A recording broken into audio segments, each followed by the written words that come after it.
մենք պետք է նաև այդ քաղաքական ռեսուրսը ունենանք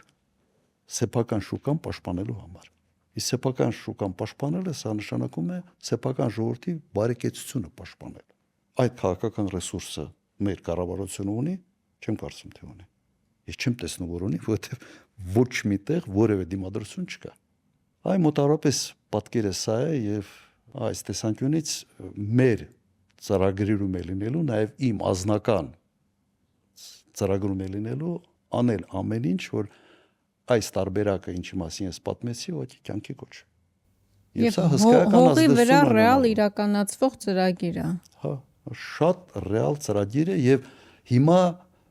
այդ հնարավորության պատուհանն է բացվել։ Եվ այդ հնարավորության պատուհանը չօգտագործել խնդրեմ։ 2003 թվին նման պատուհան բացվել էր, ես համեմատեցի Կիպրոսում այն ժամանակ դա սկսվեց process-ը,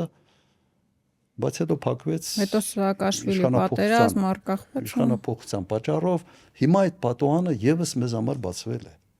Կարող է 2 տարի հետո այդ պատուհանը փակվի, բայց հիմա պետք է սա օգտագործել։ Ճանապարհները մի հատկություն ունեն, երբ բացվում են, հետո դժվար է փակել։